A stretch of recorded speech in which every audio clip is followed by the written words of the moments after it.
Government cheque printing machine recovered. New amendments for intending candidates.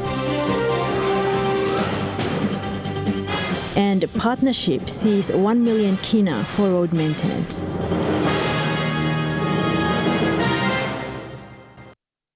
Good evening, this is Tuesday's news. I'm Kilawani. The Department of Agriculture and Livestock, with the help of police, have recovered a cheque printing machine and financial forms at a residence in 8 Mile, Port Moresby. Acting Secretary Stefan Mombi said people living in the house escaped before police raided the house. These are the items recovered by the Department of Agriculture and Livestock with the assistance of police: a cheque printing machine and documents, financial forms to be specific, the FF3 and FF4 forms. According to the Acting Secretary for DAL, Stefan Mombi, these forms are not supposed to be taken out of the DAL office. So these are the documents got picked up there. You see this the famous green and yellow form in this country. Everybody knows this form, that's FF3 and FF4. These are the forms that are not supposed to be taken out of the designated area. So this was taken out from where the DL headquarters is, and then they were using this green and yellow form to print, complete those forms to print out the checks. The printer, this is one of those printers they've been using, and the police just picked up these documents. So there's a signature. This is 3,000 kina to a travel agent. Somehow they just left off all the files, the forms, and then they disappeared. This is part of the ongoing police and in-house investigation into allegations of misuse of public funds by some departmental staff. There are some officers, I've given instructions to them to bring in all some of the files. Police are still going through it, and hopefully they will voluntarily come in and give us some of those the files that is required to complete the investigation. 8 DAL officers who are alleged to have breached department policies and regulation have also been suspended. I am doing my own internal investigations to ascertain whether the officers knew the processes involved and why did they went out to do what they did. And then, of course, disciplinary actions will be taken. In July, allegations of widespread corruption and misappropriation bombarded the department over the use of a government agriculture price support funding of 24 million kina. The matter is now before the National and Supreme Court. The suspended secretary, Mr. Daniel Kombuk, had taken the matter to court following his suspension by NEC. But while that matter is before the court, several investigations have emerged from the allegations, including an investigation by the Department of National Planning and Monitoring, the Department of Finance and Police. DAL's in-house investigation is also continuing. Shamin Poreambe, National EMTV News. New amendments in the Public Service Management Act now means public servants or heads of mission who wish to contest the national general elections must resign from the public service 12 months before the issue of writs. This amendment will come into effect on in the 2027 national general elections and thereafter. The amendments to the Public Service Management Act were passed on the floor of Parliament in the August sitting, with 81 members in favour of the changes. Further amendments were also made to Section 55 of the Public Service Management Act, where the re-entry of unsuccessful candidates into the public service will be after 5 years through the normal recruitment and selection process.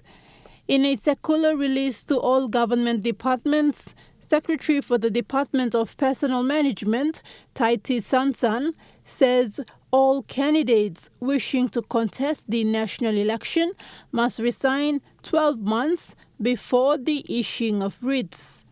For the 2022 national elections, Those wishing to contest must tender their notice of resignation to take effect no later than the 28th of October.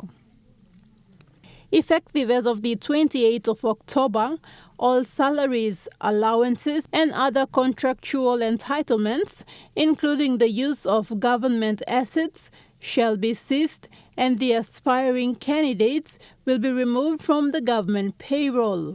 The circular dated 21st of September has been issued to all government departments. Thekla, National EMTV News. A full legal investigation process is being compiled and undertaken to prosecute the member for Namatanai and Forest Minister Walter Schnobelt. This concerns the demolition of the Sito Council chamber and the solar power installation in Namatanai, causing a bitter public outcry in New Ireland. Government Business and PEC Chairman for Law and Order Edwin Meingen said leadership comes with power and responsibility. Meingen says no one is above the law and Schnobelt will answer to the probe. The investigations will include proper legal affidavits from government officials and agents. The Bank of PNG and the Department of Treasury are supporting an independent committee to review the Superannuation Act 2000 and the Life Insurance Act 2000. The review committee was established last year with approval from the Treasury Minister at the request of BPNG Governor Loy Bakani.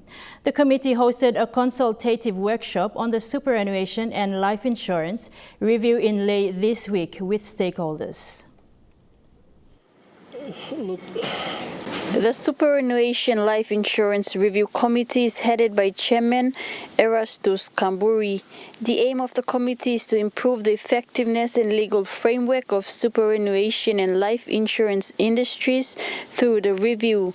The committee is currently conducting consultative workshops on the review around the country.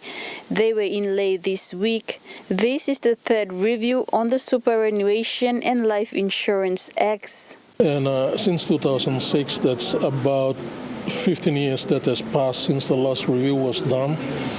A lot of things has happened, a lot of things have changed in relation to banking, finance, in relation to how our people perceive superannuation retirement benefits. The committee has already released a discussion paper and is encouraging its stakeholders to review and provide back their submissions. Besides improving effectiveness and legal frameworks, this review will be focused on implementing recommendations done in the previous reviews. There are other recommendations that the previous task force did which are not been implemented. It's still there waiting to be implemented. We're trying to understand the reasons why those recommendations were not implemented and if there's anything that this committee can do to be able to facilitate the implementation. The committee is required to present a report with its recommendations to the Treasury Minister before the 31st of December. Charlene Airy, National EMTV News, Lae. This is National EMTV News. Among stories after the break, Department of Works and JICA partner to support road maintenance and a new health center for one community in Goroka after 15 years. Stay with us.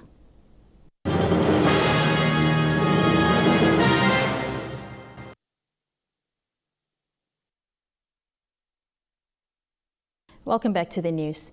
The Japanese International Cooperation Agency, in partnership with the Department of Works, will carry out the Phase 2 project for capacity development road maintenance. The Phase 1 project was carried out from 2013 to 2017. Department of Works, through the Plant Transport Division, has committed 1 million kina as counterpart funding for Phase 2. The rural population in Papua New Guinea will see some improvement in their rural roads after the Japanese International Cooperation Agency announced their continued efforts to implement the Capacity Development Road Maintenance Phase 2 to strengthen and build in capacity of Department of Works in 6 to 7 provinces. But project manager Kazuharu Koishikawa says a land survey will be done before the actual project. According to the lesson learned in the phase 1, we have to know first, because the natural condition and then the demand, the human needs is different.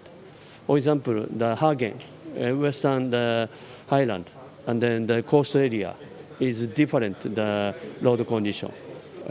East New Britain, and then the Madan, and the West Sepik, and the Western.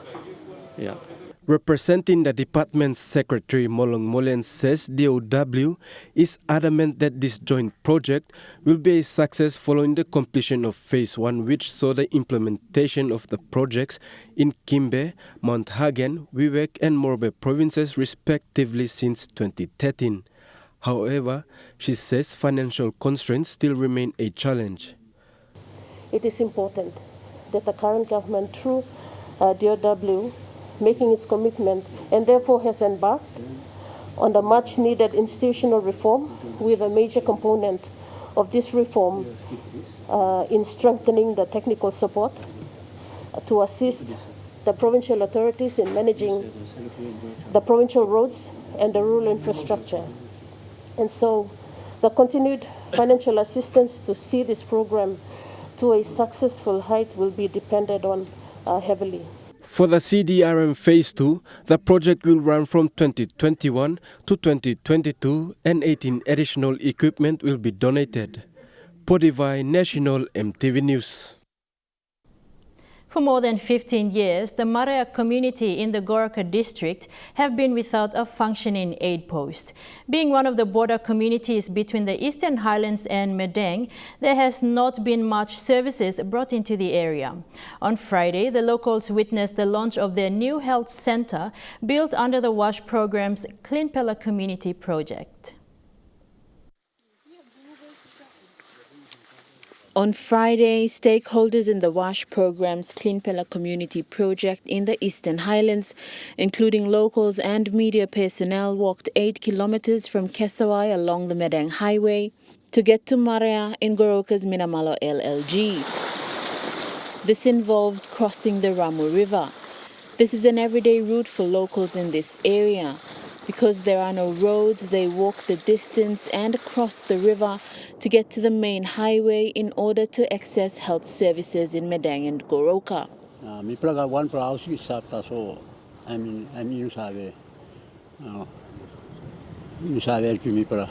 Flaman Mary all sick too. Sampla all is thrown, also cutting bag, put him on top of bed. Also Karimna, also working waranamun, also go long half side.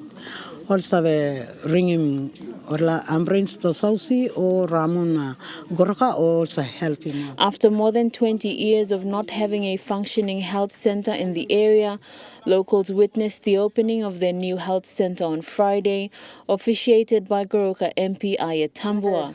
Now we've established the hospital, and we are now thinking of establishing the school. You see the rundown school there, and then assist them also with a house for the APO that will come sleep and help these people. The Maraya Health Center was built under the WASH program's Clean Pella Community Project, carried out by NGOs, Oxfam, Touching the Untouchables and the Anis Foundation, along with the Goroka District Authority. While the initial project was aimed at improving water sanitation and health programs in the community, the need for a new health facility was also seen. Maria, because of the situation of the status of the aid post, we were able to get some funding support from the DDA, which we were able to put in place the complete building. This project has been successful. Nami plo kata hamamas, nami play salutim this idea blo. Partnership with the government NGOs. Mothers from these communities say it is a relief for locals, especially pregnant women, who often face complications while being transported on foot to health centers that are more than 10 kilometers away. So now mi plo gata mama mi plasa pilimpe no displakain na paini wero golo housik na kaino seme na mi pla hama so mi pla vaccine service in sada displan mi pla housik lo mi pla. Housik lo mi pla ganit lo housik ba housik plom pla am khama pinis. So mi pla mama so sem Because there is no road access from the main Medang highway, the locals mobilized and helped the contractor to carry building materials, including the water tank behind me, across the Ramo River to Maraya, where the new health facility is built. While the locals have expressed joy in having a new health facility for their community, they've also been challenged to take care of the facility and the service. Lucy Kopana, National EMTV News, Goroka. Rural areas in Papua New Guinea continue to have deteriorating infrastructure, which often gets forgotten by respective authorities who would fix the problems. Kuni LLG in the Kairukuhiri district is an area which has aging infrastructure. Kuni LLG is a new local level government in the Kairukuhiri district located in the hinterlands of Central Province bordering the Goilala district. Sala member log Goilala highway blow mipla Kuni highway blow mipla. But tupla electorate Kairukuhiri na Goilala look out in this area. The area is known for its unique culture and abundance of food and vegetation, with pristine mountains and lush valleys. Despite all its natural beauty and down-to-earth existence, the area still struggles with basic services.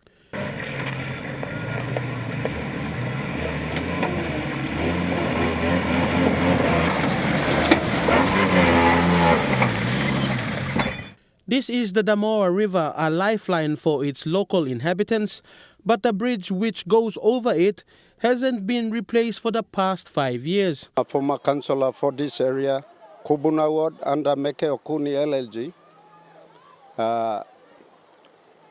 Mr. 5 years term, this bridge in Bagarab in 2018, bridge and Bagarab. Now all this time we struggle to travel by top of the river, not using the real bridge. The district receives services from both the Kairukuhiri district and also Goilala district, and the bridge is a vital link to the main highway into the Goilala district, but maintaining it hasn't improved the situation. Osa putim, osa warasa kamwasim. Osa putim, warawasim. Now I'm dry season, now I'm stop. Maybe when the flood come and by wasim can. If the contractor move away, we have nothing now. Despite having a contractor working on maintaining the bridge, flooding still destroys the bridge, causing problems for commuters on the road. Being a far-flung LLG in rural Papua New Guinea, most times development seems far from reaching the foot of the mountains of Kuni. But their cry is for some recognition to fix the aged bridge. 2019, 2021, now I'm 5 years. I'm election time law 2022. Na mi luki mo sem mi play noga tuan pla member na noga tuan pla governor law this 5 years time. And me talk me like all member na governor by look. Fidelis Sukina, National EMTV News. Oil palm rehabilitation work and the creation of new roads for smallholder oil palm blocks in Kavieng, New Ireland Province has seen an improvement in production. Oil Palm Industry Corporation's General Secretary, Capsen Pupita, says the challenge is to meet the output of the milling companies or half of it. The Oil Palm Industry Corporation, or OPIC, is taking control of abandoned smallholder blocks to restore and make it economically viable. The challenge is to meet the milling company's production volume or half of it. OPIC's General Secretary, Mr. Capsen Pupita, who is on a mission to do exactly that, says the industry as a whole sees smallholder blocks producing about 11 to 15 tons on average per hectare, while the milling company is doing 30 to 40 tons on average. The smallholders have a big challenge ahead to at least bring the yields midway or somewhere near to what the milling companies do. In Kavieng, some smallholder blocks have been abandoned due to road inaccessibility and the cost associated with looking after oil palm. Blocks were abandoned because of a road problem, inaccessible roads, and that vehicles cannot get through to load this their FFB or the fresh food bunches. So as a result, the blocks were left to overgrown bushes and trees and all. A funding support by the National Planning in 2019 through the Public Investment Program has seen the creation of 4 new roads.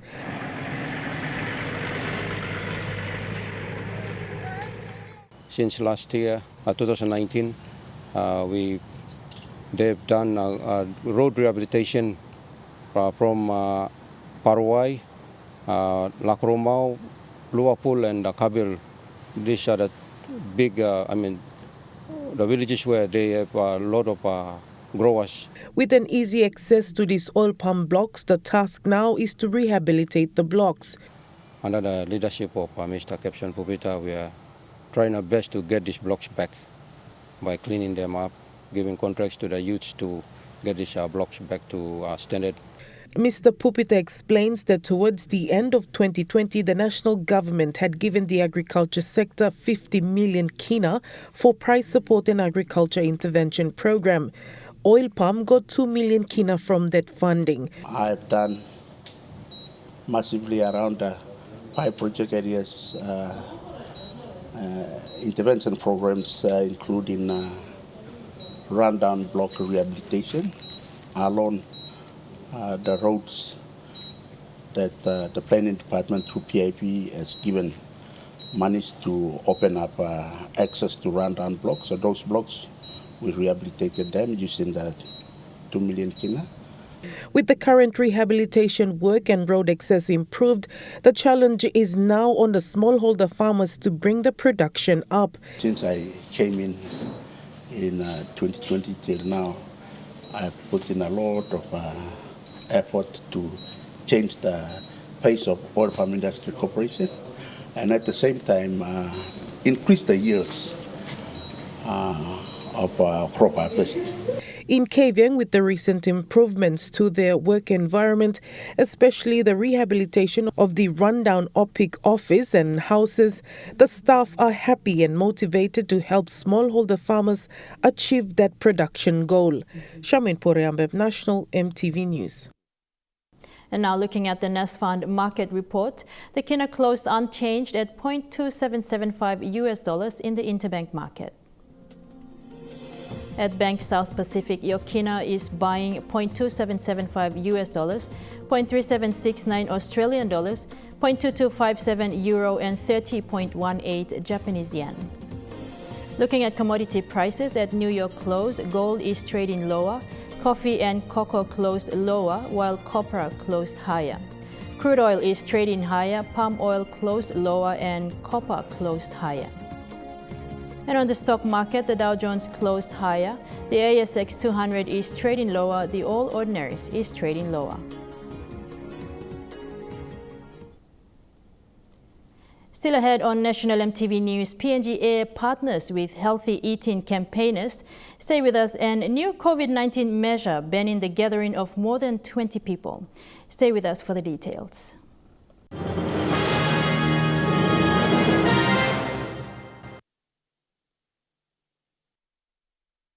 Welcome back. The national government, together with the Moresby Northeast District Development Authority, has released close to 3 million kina for small businesses in the district.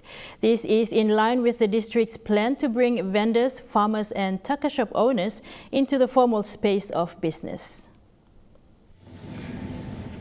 The acting Prime Minister was on hand to give the cheques to the associations from the Moresby Northeast electorate who were part of the district's SME program. I can tell you I'm really impressed by what your member is doing, especially when we look at growing the economy, which is the government's major policy initiatives. Moresby Northeast MP John Kaupa was a happy man. National government got policy and a guideline of how by micro SME, the SME work the economic sector law, involve him. All line blue you mean, all grassroots people blue you mean. All people who say stop nothing, all must participate meaningfully in the economic sector, law working business law. The district had brought together at least 200 associations, mainly women's groups and existing businessmen and women, and trained them on basic bookkeeping. Participants' business accounts were also registered formally. Over 25,000 people have benefited from the training, with the first batch of funding released to the district's business arm for rollout as loans by the commercial banks. That's why from the informal sector, me carry you come to formal sector. Me carry bank go down to settlement level where you open your account. This is one of the requirements. Out of 25,000 mothers, 20,000 today you got a bank account. Am I true? Yes. The SME program was often labeled as a scam from the start, and many were discouraged to attend the business training programs offered by the district.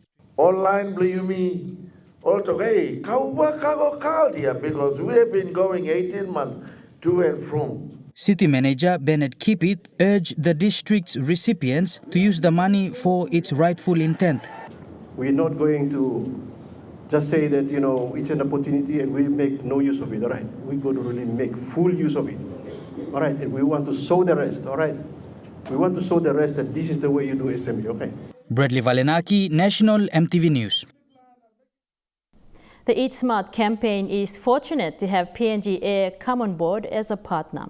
A memorandum of agreement signed between both parties today will see the airline company assisting Eat Smart campaigners to reach out to communities. Jamie Harrow reports. Inside the room, you have to mitigate. The multi-platform campaign is exploring the concept of food tourism in PNG and has already gained momentum by sparking a mindset and behavioral change towards food. To ensure maximum reach across PNG, the campaign, with support from PNG Air, plans to travel into East New Britain, East Sepik and Eastern Highlands provinces to give a glimpse of local food produce. PNG Air Acting Chief Commercial Officer Nancy Nakikus has acknowledged this partnership and encouraged the campaign to expand further into agro-tourism. Health is everyone's business, and so PNG Air is happy to come on board and support the goals of the Eat Smart campaign by flying Chef Jules and his team on our network to film and produce this fantastic, high-quality television show. By supporting the Eat Smart campaign, we are also able to explore agri-tourism or food tourism, a sector of tourism in PNG that largely remains untapped, to see what products are available to offer as experiences to passengers. The program, conceptualized by Chef Jules Henao and Pigeon Productions, has been aiming to promote healthy eating in PNG. And with the support from PNG Air, Chef Henao aims to target farmer stories in this campaign. Partnerships like PNG Air as well, it allows us to travel to different regions of PNG, like I mentioned before, and to promote different ingredients and the culture as well. It's fantastic. It just gives us, it's good for PNG, it's good for Papua New Guinea, and it's a feel-good campaign, and it's a campaign that everyone can relate to as well. It gives everyone a sense of pride when they see their province or their village being promoted. After a formal announcement was made, the official signing of the MOA followed after between the two parties. With this partnership, both parties are now looking forward to delivering an effective and impactful campaign. Jamie Harrow, National EMTV News. Following the death of a medical worker last week and more confirmed cases reported, the Commissioner of Police, David Manning, in his capacity as the COVID-19 National Pandemic Response Controller, today issued new directives banning gatherings of more than 20 people. That directive is currently in effect and will end on October 20th, 2021. That means events or gatherings, either social or religious, are now banned. All prior approvals for large gatherings granted before September 20th are revoked. Larger gatherings planned before the 20th of October must get a new approval from the controller. And the wearing of masks is now mandatory at all public places, and that includes the public transport system, shops and schools. Turning overseas and still on COVID and in the region, event organizers in New Zealand are making a desperate plea to their government. With summer festivals just a few months away, they are calling for clarity on how many people can attend and if partygoers will need vaccine passports. Trukai Sports is next. All the details after these messages.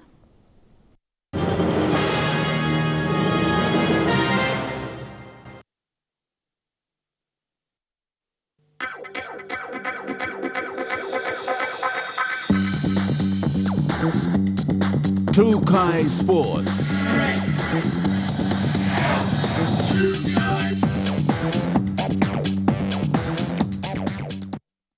Welcome to Trukai Sports. The Central Dabaris Agarobe Nines, scheduled on the 9th to the 14th of November, will be an exciting tournament to showcase rural talents.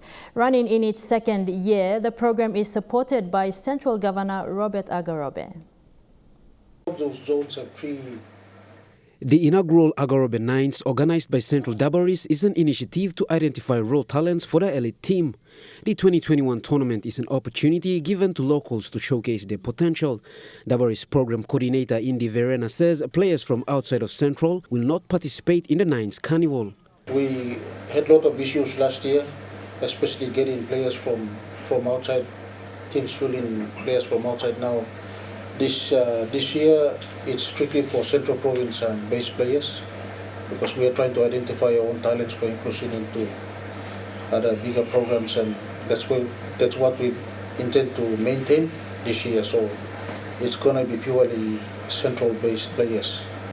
Since its inception last year, the program has been successful, having to form the Dabaris Development Squad, currently participating in Southern Super League. Adding on, the Nines tournament provided a pathway for two youngsters, Dikana Arere and Andrew Solo, who made their debut for Dabaris this year. Solo was outstanding, kept the Dabaris highest try scorer for the season. We are also trying to give more opportunities, more playing opportunities to our rural talents down there. So that's why we've come up with this program, and it has been a success. Apart from competing in the country's national rugby league competition, Dabaris' coordination in running such programs was rewarded, with the club getting the 2021 Team of the Year in the Intercity Cup. Get the award from the ECL Cup on the player, on the Team of the Year.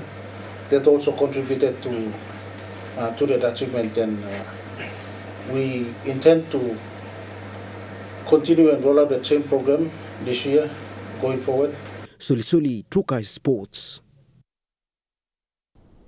The Money Plus NCDC Vipers, Port Moresby City's rugby league franchise, is looking forward to their refurbished home ground at the Sir Hubert Murray Stadium.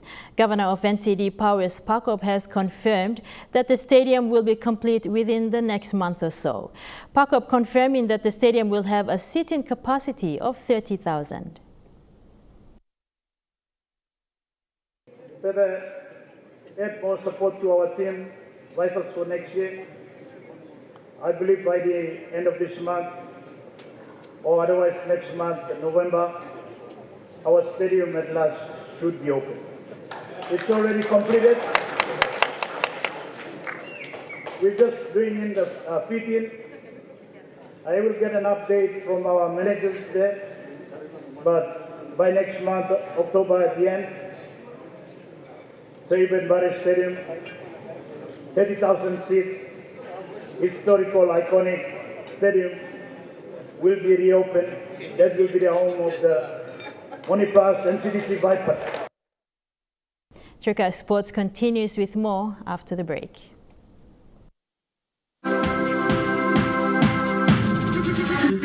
Trukai Sports. Welcome back to Trukai Sports. Boxing New Ireland is looking to become more competitive with the certifying of 8 trainee referees and judges.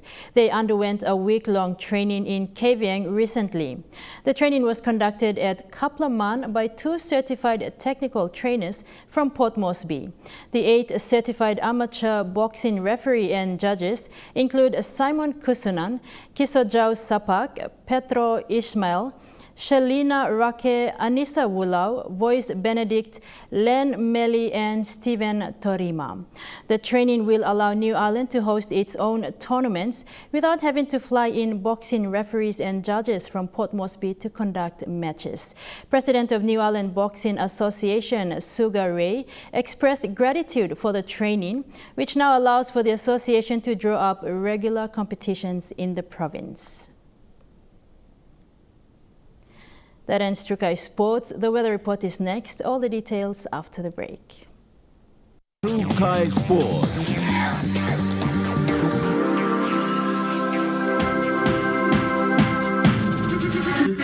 Trukai Sports. This weather update is proudly brought to you by MoneyPlus. With you always.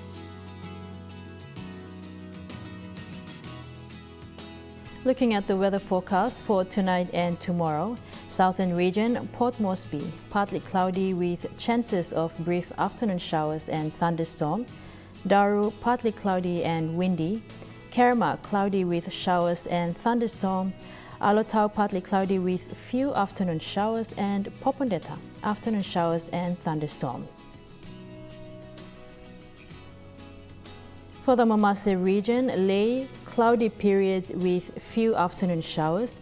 Medang, cloudy with some showers and thunderstorms. Wewak, cloudy with few showers. Vanimo, cloudy periods with few afternoon showers. For the New Guinea Islands region, Lorengau and Kavieng, partly cloudy. Kokopo, Robal and Buka, few afternoon showers. Kimbe, cloudy with some afternoon showers and possible thunderstorm. And for the Highlands region, all centers, morning fog clearing, then cloudy with some afternoon showers and possible thunderstorm.